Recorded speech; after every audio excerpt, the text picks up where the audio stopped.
Mission 2023 के लिए BJP में बैठकों का दौर चल रहा है, लेकिन बीजेपी की बैठक में सांसद सरोज पांडे के एक बयान ने प्रदेश की सियासत को गरमा दिया है। दरअसल रविवार को हुई बैठक में सरोज पांडे ने 2018 चुनाव को लेकर कहा कि 2018 चुनाव के नतीजों को कार्यकर्ताओं ने पहले ही भांप लिया था, लेकिन इसे नेताओं को समझने में समय लगा। सरोज पांडे के इस बयान ने सियासी हलचल बढ़ा दी है, साथ ही कांग्रेस को तंज कसने का मौका भी दे दिया है।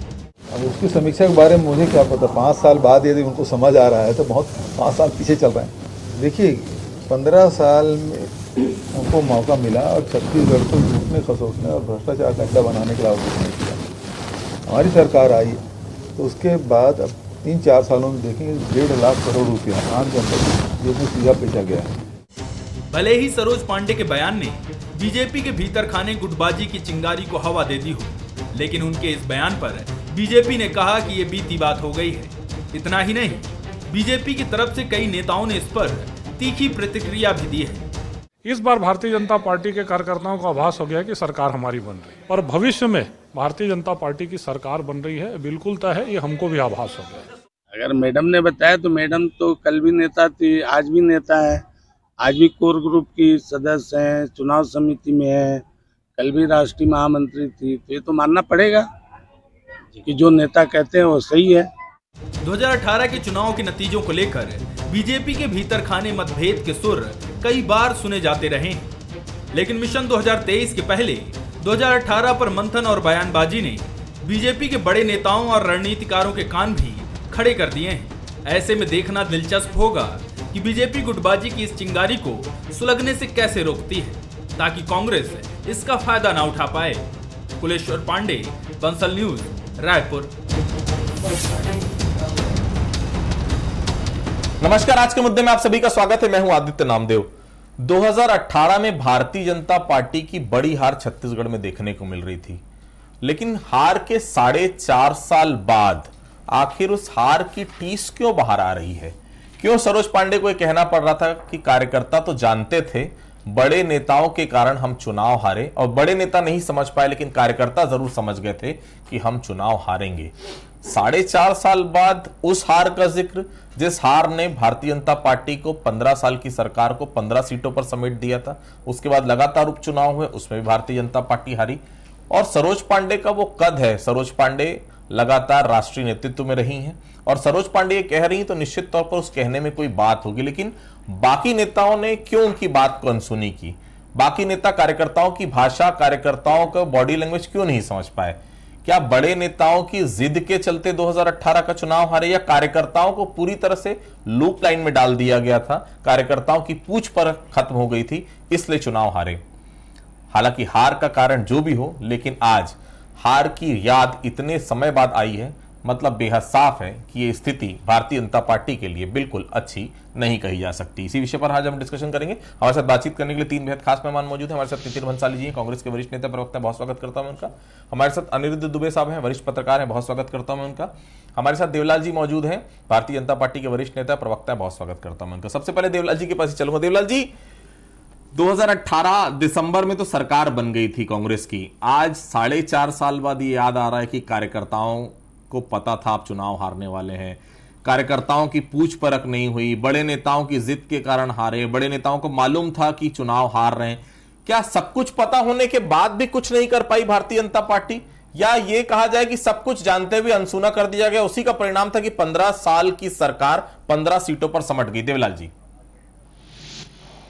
देखिए ऐसी कोई बात नहीं है। जहाँ तक भारतीय जनता पार्टी के कार्यकर्ताओं की है, तो निश्चित ही भारतीय जनता पार्टी कार्यकर्ताओं की पार्टी है, और ये तो पार्टी की खुशी की बात है कि हमारे पार्टी के कार्यकर्ता इतने अनुभवी हैं कि सारा चीजों को भांप लेते हैं।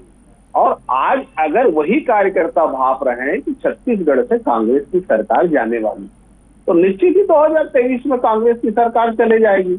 और कांग्रेस के लोगों को तो अपना वो देखना चाहिए जो इनके यहाँ 2-2, 2.5 साल के फार्मूला पर अभी जो इनके टीएस जी बयान दे रहे हैं, अंदरूनी मामलों को मैं कब तक दबा के रखूंगा? एक न एक दिन तो बाहर लाना पड़ेगा। तो कहीं ना कहीं अंतर कलह की स्थिति कांग्रेस में देखी जा रही है। जहां तक भारतीय जनता पार्टी की सवाल है, तो यहाँ पर नेता और कार्यकर्ता दोनों समन्वय बिठाकर काम कर रहे हैं, और निश्चित ही भारतीय जनता पार्टी कार्यकर्ताओं के बल पर इस चुनाव में विजय प्राप्त करेगी। हेलो जी जी देवलाल जी, मैं अनिरुद्ध जी के पास होता हूं। अनिरुद्ध जी, 4.5 साल बाद उस हार की टीस, जबकि अब तो नया चुनाव पे आपको जाना, आपको तो सब कुछ भूल के कार्यकर्ताओं को इकट्ठा करके हमको सीधे तौर पर यह बात होनी चाहिए कि इस बार हमको सरकार लानी है भारतीय जनता पार्टी की। अब 4.5 साल बाद हमको कार्यकर्ताओं की याद आ रही है। अभी बताया जा रहा है कार्यकर्ता खुश नहीं थे, कार्यकर्ता तो परिणाम पहले से जानते थे। कितना महत्व है इस बयान का, वो भी सरोज पांडे का? अनिरुद्ध जी। निश्चित रूप से इस बयान का बहुत महत्व है आदित्य जी। देखिए क्या है कि जो सरोज जी कह रही हैं उसको दो चीजों से देखिए। अक्सर ये कहा जाता है कि 2018 का जो चुनाव हारी भारतीय जनता पार्टी बहुत बुरी तरह से, तो उसके पीछे एंटी इनकम्बेंसी थी। लेकिन स्थिति ये थी, दुबले को 2 आषाढ़। एंटी इनकम्बेंसी तो थी ही, और कार्यकर्ता जो है मैक्सिमम जो है घर बैठ गए थे। और दूसरी बात यह है कि सरोज पांडे जी खुलकर इस पर कुछ नहीं बोल रही होंगी, लेकिन एक चीज और है। आप 2014 का लोकसभा चुनाव भी तो याद करिए। सिर्फ यहाँ पे दुर्ग से कांग्रेस की सीट जो है वहां पे जीती थी, और बाकी सब जगह जो यहाँ पे बीजेपी का जोर था।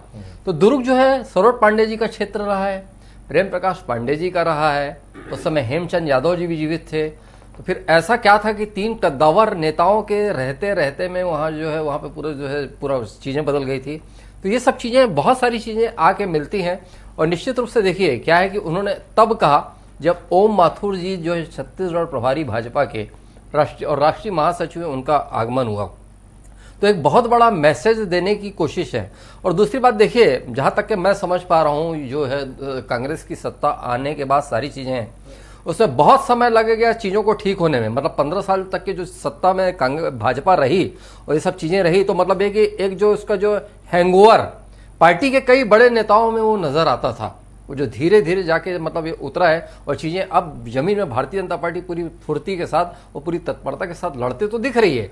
लेकिन हो सकता है कि कहीं कोई और भी कमी नजर आ रही हो, पार्टी का इंटरनल मामला हो जिसपे खुल के नहीं बोला जा सकता हो। तो उन्होंने आज जो है प्रदेश प्रभारी के आगमन के समय में जो ओम माथुर जी, जिनका खुद बहुत बड़ा कद है, उन यहाँ पे एक जो है उन्होंने जो एक शिगुफा छोड़ा है, जो भी बात छोड़ी, उसके पीछे गहरा अर्थ लगाया जाना चाहिए आदित्य जी।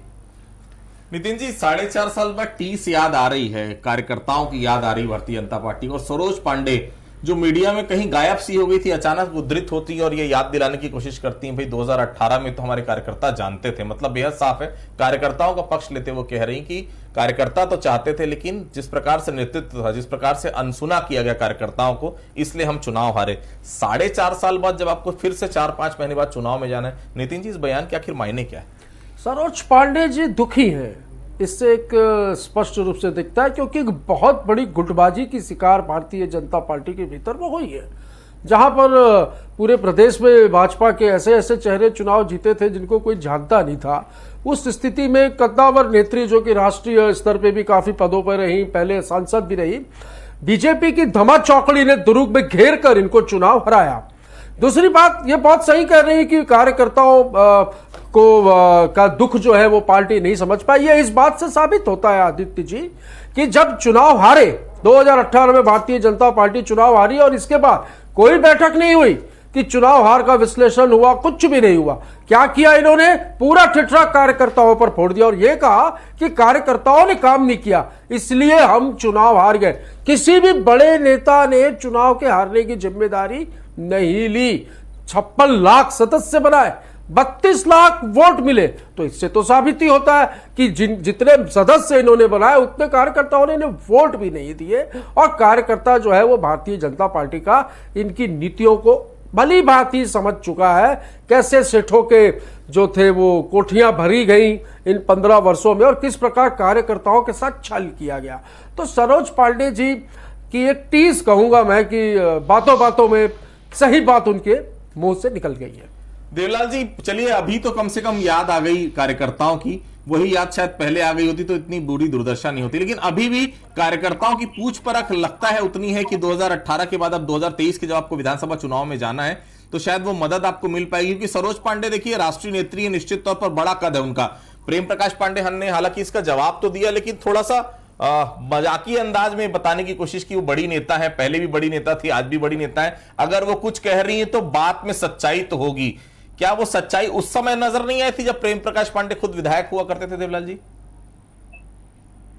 देखिए, आज कल परसों न भूतो भविष्यते कभी भी भारतीय जनता पार्टी हमेशा कार्यकर्ताओं की पार्टी रही है। और भारतीय जनता पार्टी आज 4.5 साल बाद याद नहीं कर रही है, शुद्ध कार्यकर्ताओं के सुनते हुए आ रही है। कार्यकर्ताओं के भरोसे चलने वाली पार्टी का नाम ही भारतीय जनता पार्टी। अब रही बात आती है कि किसी भी समारोह सम्मेलन में अगर कार्यकर्ताओं के अनुभव को साझा किया तो इसमें कोई गलत बात नहीं है। क्या कार्यकर्ता नेताओं से ज्यादा अनुभवी नहीं हो सकते क्या? ये भारतीय जनता पार्टी में कार्यकर्ता नेताओं से भी ज्यादा अनुभवी हो सकते हैं अगर वो भाप रहे हैं। वही कार्यकर्ता 2018 में ठीक है चुनाव हारे, 2019 में इस छत्तीसगढ़ में बहुमत के साथ फिर से सारे सांसदों को जिता दिया। अब ये 2023 की जो लड़ाई है, कार्यकर्ता कंधे से कंधे मिलाकर भारतीय जनता पार्टी के साथ सारे लोग एकता के साथ इस लड़ाई में आगे बढ़ रहे हैं। जनता के मुद्दों को, चाहे भ्रष्टाचार के मुद्दे हो तो, चाहे बेरोजगारी भत्ता वाले मुद्दे हो तो, चाहे शराबबंदी वाले मुद्दे हो तो, चाहे आरक्षण की नीति पर जो आदिवासियों का आरक्षण इस कांग्रेस की सरकार ने खा गई हो वो हो तो, चाहे तेंदुपत्ता संग्राहक परिवारों का बीमा का राशि इस प्रदेश के मुख्यमंत्री खा गए हो तो, उनके बच्चों के छात्रवृत्ति इस प्रदेश के मुख्यमंत्री खा गए हो तो, आदिवासियों को रोजी रोटी एवं हक अधिकार इस प्रदेश के मुख्यमंत्री खा गए हो तो, चाहे उनकी संस्कृति छीनने के लिए इस प्रदेश के मुख्यमंत्री लगे हुए हैं, तो सारे मुद्दों को लेकर भारतीय जनता पार्टी का कार्यकर्ता रोड में उतर गया है, जेल तक जाने से नहीं डर रहा है। तो निश्चित ही 2023 में कांग्रेस यहाँ पर टिकने वाली नहीं है। कांग्रेस की पार्टी जाने वाली है। कहीं नहीं कांग्रेस के लोग भारतीय जनता पार्टी के कार्यकर्ताओं के एकजुटता से घबरा रहे हैं कि कहीं भारतीय जनता पार्टी के कार्यकर्ता एकजुट होकर अगर मैदान में खड़े हो गए तो कांग्रेस को मुंह छुपाने 2018 में देवलाल जी एकजुट क्यों नहीं हो पाया? क्या नाराजगी थी बड़े नेताओं से? क्या जो मंत्री थे उनसे नाराजगी थी? क्योंकि मुझे बहुत अच्छे से याद है जैसे ही 2018 का रिजल्ट आया था देवलाल जी, तो कई कार्यकर्ताओं से बात हुई थी। उनका कहना था हम बहुत खुश हैं जो सरकार नहीं आई। क्या इतना ज्यादा विरोध हो गया था कार्यकर्ताओं और सरकार के बीच में कि कार्यकर्ता खुद ही चाह रहा था कि सरकार रिपीट ना हो? देखिए 2018 में कार्यकर्ताओं ने पूरा मन से काम किया, लेकिन जो इस लोकतंत्र के मंदिर में जो भगवान होता है वो जनता होता है। अगर जनता ने ही हमें तीन साल जिम्मेदारी ली। 15 वर्ष मुख्यमंत्री रहे डॉक्टर रमन सिंह, एक बार उन्होंने नहीं कहा कि हार की जिम्मेदारी मैं लेता हूं, और सारा ठिठरा आप लोगों ने कार्यकर्ताओं के सर पर फोड़ दिया। बिल्कुल सरोज पांडे का मुंह से जो निकला राजनीति करने वाले, इन अपने ही पार्टी के हक एवं अधिकार को खाने वाले 2.5 साल का फार्मूला हुआ था। आज क्या हुआ टीएससी ने? कौन सा 2.5 साल का फार्मूला? कोई फार्मूला नहीं है, ये आप लोगों के द्वारा फैलाई गई अफवाह है और कुछ नहीं है। अरे आओ भाई, जनहित के मुद्दों पे बात करेंगे, जनता के हित के मुद्दों पे बात करो यार। ये क्या कभी बुलडोजर की बात करते हो, कभी 2.5 साल की बात करते हो? दलाली में सरकार का मुंह काला हो रहा है, कोयले की दलाली में सरकार का मुंह काला हो रहा है। 36,000 करोड़ का धान घोटाला, कुनकुरी घोटाला, धान घोटाला, वो धान छोटा किसको बोलते थे भाई? आपकी सरकार में भारतीय जनता पार्टी की स्कूटर और लूडा के कपड़ों पर आप लोगों ने धान का परिवहन शो किया था। अरे शर्म करो यार। ठीक है देवलाल जी, सब तो बात करें देवलाल जी जी देवलाल जी। नितिन जी चलिए, देवलाल जी तो समझ रहे हैं कार्यकर्ताओं की नाराजगी थी, निश्चित तौर पर नाराजगी भारी पड़ी। 2018 में चुनाव हार गए। कांग्रेस के कार्यकर्ता क्या कांग्रेस से खुश है नितिन जी? क्योंकि निगम मंडल आयोग की नियुक्तियां नहीं मिल पाई है, नितिन बंसाली जहां थे वहीं है, बाकी जितने भी नेता धनंजय सिंह ठाकुर जहां थे वहीं है। क्या कोई उम्मीद नहीं थी कि 15 साल बाद सत्ता आएगी, हमको भी कुछ मिलेगा? नितिन जी हमको कभी लालसा नहीं रही, हम तो हैप्पी हैं सर। जितने नाम लिए सब खुश हैं, हमको तो काम मिला है ना, हम आपकी टीवी चैनल में आ रहे हैं ना, टाइमली बैठ रहे हैं, डिबेट कर रहे हैं, हम खुश हैं। हमको इसके ज्यादा मान और सम्मान, ये बहुत बड़ी चीज होती है आदित्य जी, जो कांग्रेस की भूपेश बघेल जी की सरकार में हम लोगों को मिला है। और मान और सम्मान के भूखे हैं हम लोग। बाकी हमको इनके जैसे बड़ी गाड़ियां और बहुत पैसे वाला हमारा नहीं है हिसाब किताब। हमको तो 2 शब्द कोई मीठे बोलते हैं, हम खुश हो जाते हैं। माननीय मुख्यमंत्री जी ने बिल्कुल सभी कार्यकर्ताओं का ध्यान रखा है। संगठन के अध्यक्ष माननीय मोहन मरकाम जी ने बिल्कुल बूथ लेवल पे सारे कार्यकर्ताओं पर नजर रखी है। जहां पर जो भी कार्यकर्ताओं की समस्याएं होती है। देखिए, लोकतांत्रिक पार्टी है, बिल्कुल खुलकर कार्यकर्ता अपनी बातों को बड़े नेताओं के बीच भी रखते हैं, जिला अध्यक्षों के बीच भी रखते हैं, और उनको सुना भी जाता है और उनकी बात को माना भी जाता है, और कई ऐसी सलाह और मशवरे रहते हैं उनको अमल में भी लाया जाता है। तो कांग्रेस का कार्यकर्ता हैप्पी है, खुश है, और हम जो है 71+ पे काम कर रहे हैं विधानसभा में, और मुख्य लक्ष्य हमारा 2024 नितिन जी 65+ का आंकड़ा उस समय अमित शाह देके गए थे, 65+ आपको मिल गया, इस बार आप 71+ का आंकड़ा दे रहे हैं, थोड़ा ध्यान रखिएगा। अनुज जी, दूसरी चीज यह है कि देखिए कार्यकर्ताओं की नाराजगी निश्चित तौर पर भारी पड़ती, क्योंकि कोई भी बड़ा नेता 90 सीटों को नहीं जिताता, ये कार्यकर्ता ही होते हैं जो सरकार की योजनाओं को लेकर जाते हैं, और निश्चित तौर पर ऑन ग्राउंड सरकार का चेहरा ये कार्यकर्ता ही होते हैं। लग रहा है कि इस शासनकाल में भी कार्यकर्ता खुश है, मुझे तो नजर नहीं आ रहा है। नितिन जी भले यहां पर क्योंकि टेलीविजन डिबेट पर बैठे कांग्रेस पार्टी का पक्ष लेने, कांग्रेस पार्टी के भी कार्यकर्ता बहुत ज्यादा खुश नहीं है। 15 साल लगातार संघर्ष किया, और 4.5 साल भी कई कांग्रेस के कार्यकर्ता यही बोलते हैं अनुज जी कि हम आज भी विपक्ष की भूमिका में भी हैं। अनुज जी देखिए क्या है, दो बातें हैं, मैं दो बातों पे कहूंगा।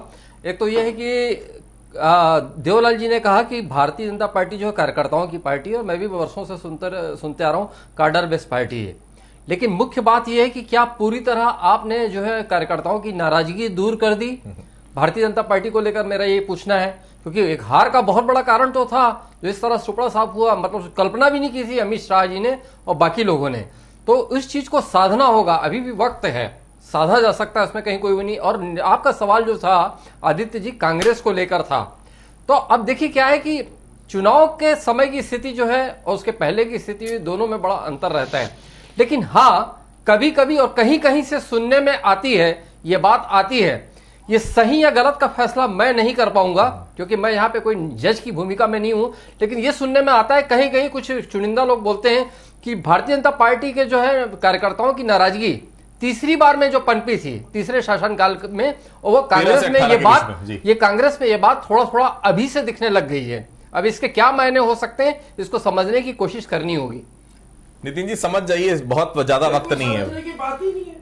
मुझे नाम बताइए कौन नाराज है? सब खुश है, सब हैप्पी। हम तो रोज साथ में बैठ के चाय पानी पीते हैं, सारे लोगों की बातें सुनते हैं, ऐसा कहीं पर भी नहीं है। कार्यकर्ता बिल्कुल खुश है। हर व्यक्ति को उनके कद के अनुसार, उनकी योग्यता के अनुसार जिम्मेदारियां प्रदेश में दी गई हैं, चाहे संगठन के स्तर पर दी गई हो, चाहे सरकार के स्तर पर दी गई हो, और सब अपने काम से खुश है और सब मन लगाकर काम कर रहे हैं। और हमारा लक्ष्य जो है विधानसभा में 71+ और 2024 में केंद्र में जो जुमलेबाजों की सरकार बैठी है इसको उखाड़ना।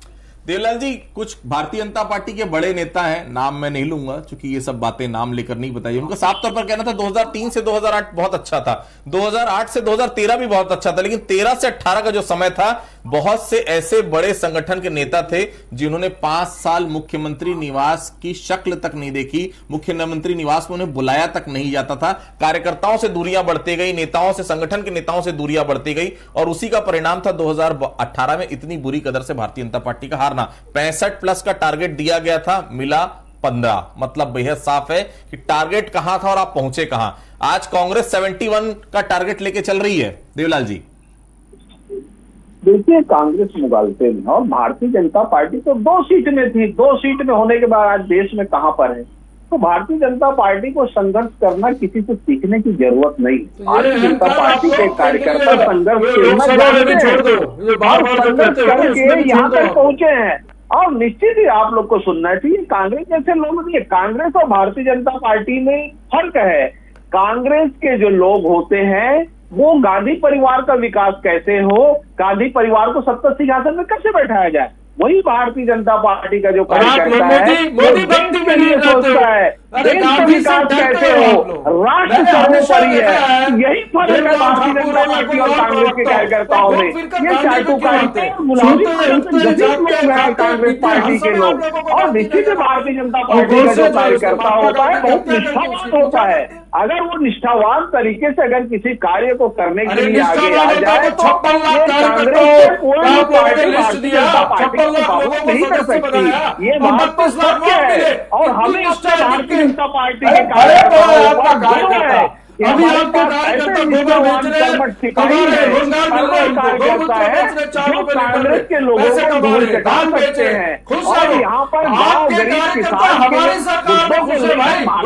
पार्टी के कार्यकर्ता सड़क पर है, न्याय के लिए लड़ रहे हैं। यही तो भारतीय जनता पार्टी की सोच रही है कि अंतिम व्यक्ति तक भारतीय जनता पार्टी कैसे पहुंचे और उन्हें अग्रिम पंक्ति में केवल एक सेंट्रल, अगर मैं कहूं पोजीशन केवल एक थी, डॉक्टर साहब के आसपास के जो लोग थे उनके हिसाब से सब तमाम चीजें चलती थी। इस शासनकाल में भी बहुत सारी अलग अलग धाराएं हैं। चरणदास महंत कहीं और बह रहे हैं, टीएस बाबा कहीं और जा रहे हैं, जयसिंह अग्रवाल कहीं और जा रहे हैं, और भी बड़े नेता हैं, मोहन मरकाम का डायरेक्शन कहीं और लग रहा है। ये वो सब डायरेक्शन थे जो पहले एक साथ थे करके 2018 में सरकार बनी। अब ये डायरेक्शन बहुत अलग अलग जा रहे हैं। अनुज जी, फर्क पड़ेगा 2023 में इसका? देखिए क्या है, 2018 के चुनाव में जो दो बड़ी ताकतें दिखी थी, जहां तक मैं समझ पाता हूं, तो एक भूपेश बघेल और दूसरा टीएस सिंहदेव। उसका भी एक कारण था। भूपेश बघेल जी प्रदेश कांग्रेस अध्यक्ष थे और टीएस सिंहदेव नेता प्रतिपक्ष छत्तीसगढ़ विधानसभा, और दोनों की मतलब दोनों में एक अच्छा तालमेल दिखने में नजर आता था। और दूसरी बात, जो चुनावी जो घोषणा पत्र तैयार हुआ था उसमें टीएस सिंहदेव जी जो है उसमें उन्होंने बहुत मेहनत की थी, और भूपेश बघेल जी तो सतत आंदोलन अपने अध्यक्ष में रहते हुए उन्होंने किया, उनके नेतृत्व में आंदोलन हुए तो वो तो चलता था। अब जहां तक कि देखिए, जब भी सत्ता आती है किसी भी पार्टी की हो तो उसमें कई रंग उभर कर सामने आते हैं आदित्य जी। निश्चित रूप से आज जब मैं पाता हूं तो ये पाता हूं कि प्रदेश कांग्रेस अध्यक्ष के रूप में भी भूपेश बघेल एक सशक्त अध्यक्ष नजर आते थे, और आज मुख्यमंत्री के रूप में भी अगर कहीं मैं उनकी भूमिका देखता हूं तो मुझे उसमें भी वो कमतर नजर नहीं आते हैं। लेकिन एक घर में एक जो बड़ा घर होता है जहां पे 8-10 लोगों का परिवार होता है, तो वहां पे भी वैचारिक मतभेद पनपते हुए दिखते हैं। तो कांग्रेस तो एक महासागर है, भारतीय जनता पार्टी और कांग्रेस दोनों महासागर है, तो उसमें अगर कहीं अलग अलग धाराएं नजर आती है, कभी चाहे वो सौरभ पांडे जी का कुछ स्टेटमेंट नजर आए या उधर से डॉक्टर चरणदास महंत जी का कोई स्टेटमेंट अगर कहीं सामने आ जाए, तो ये स्वाभाविक है। और अभी देखिए, एक जो है यहाँ पे एक जो कार्यक्रम राजधानी रायपुर में हुआ, तो वहां एक ही मंच से जो है भूपेश बघेल जी और टीएस सिंहदेव जी एक दूसरे की मुक्त कंठ से प्रशंसा करते नजर आए। तो अब आप इसको क्या किस रूप में लेंगे? तो इसीलिए राजनीति जो है, मैं कभी समझा करता था कि बहुत आसान चीज है, लेकिन एक समय के बाद मुझे समझ में आया कि इसमें बहुत पेचीदगी है, इसमें बहुत सधना पड़ता है और बहुत साधना पड़ता है। तो उसको इस नजरिए से देखिए कि दोनों पार्टी महासागर और बड़ा परिवार है, तो मतभेद तो दिखेंगे ही।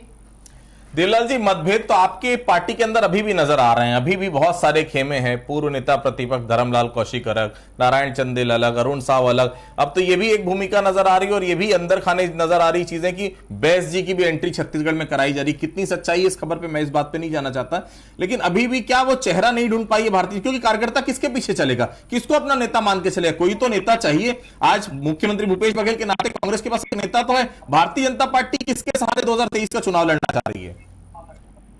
देखिए, भारतीय जनता पार्टी की यही खूबसूरती है कि एक जो आम जमीन में काम करने वाला कार्यकर्ता है वही भारतीय जनता पार्टी का चेहरा होता है। सारे भारतीय जनता पार्टी के लोग कमल छाप के निशान के नीचे उसके नेतृत्व में चुनाव लड़ेंगे और निश्चित ही भारतीय जनता पार्टी की छत्तीसगढ़ में जीत होगी। ये भारतीय जनता पार्टी की खूबसूरती है कि कब जो छोटा कार्यकर्ता जो काम कर रहा है वो बड़ा कार्यकर्ता बन जाता है। ये कांग्रेस की तरह नहीं, वंशवाद वर्षों से चले आ रहे हैं, जहां पर जिनका वंश चले आ रहा है, गांधी मतलब गांधी परिवार से चालू, गांधी परिवार में खत्म। ये कांग्रेस की रीति रही है। वंशवाद की पार्टी भारतीय जनता पार्टी नहीं है, लोकतंत्र पर विश्वास करने वाली लोकतांत्रिक पार्टी है। राजा का बेटा राजा नहीं बनेगा, जो संघर्ष करेगा वही राजा बनेगा। ये भारतीय जनता पार्टी भारतीय जनता पार्टी में चेहरे की आवश्यकता नहीं है।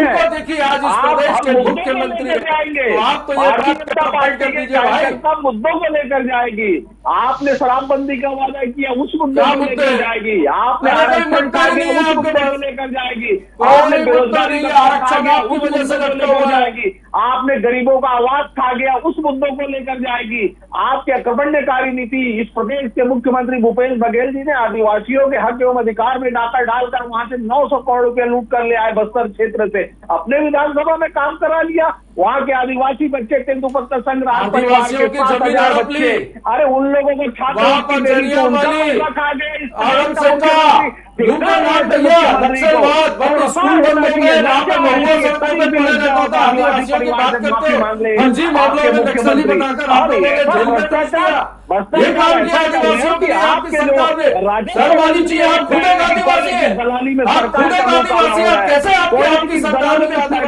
करना है उसका सपोर्ट कर रहे हैं। इस टीवी चैनल पे जो आपके समाज के लोग बैठ कर देख रहे हैं, ठीक, तो देखिए कार्यकर्ताओं के सहारे ही पार्टियां बनती है, कार्यकर्ताओं के सहारे ही जनता जो है जनादेश बढ़ाती है और निश्चित तौर पर कार्यकर्ताओं के सहारे ही सरकार बनती है। कार्यकर्ता खुश तो निश्चित तौर पर उस पार्टी की सरकार बनती है, लेकिन कार्यकर्ता नाखुश तो निश्चित तौर पर विपक्ष की भूमिका में उस पार्टी को आना पड़ता है। किसके कार्यकर्ता कितने खुश है पार्टी से, ये तो 2023 का विधानसभा चुनाव बताएगा, लेकिन बहुत साफ है कार्यकर्ताओं को खुश रखना बेहद जरूरी है, क्योंकि यही कार्यकर्ता हैं जो अर्श से लेकर फर्श तक और फर्श से लेकर अर्श तक आपको लेकर आते हैं। तो कार्यकर्ताओं की सुनिए, समय है दोनों ही पार्टियों के लिए, फिलहाल 6 महीने का सुन लेते हैं तो निश्चित तौर पर 2023 आपका होगा। आप सभी लोगों से जुड़े आप सभी लोगों को बहुत बहुत धन्यवाद। आज के मुद्दे फिलहाल इतना ही, कल किसी अन्य मुद्दे पर फिर से मुलाकात होगी, तब तक के लिए बहुत बहुत धन्यवाद।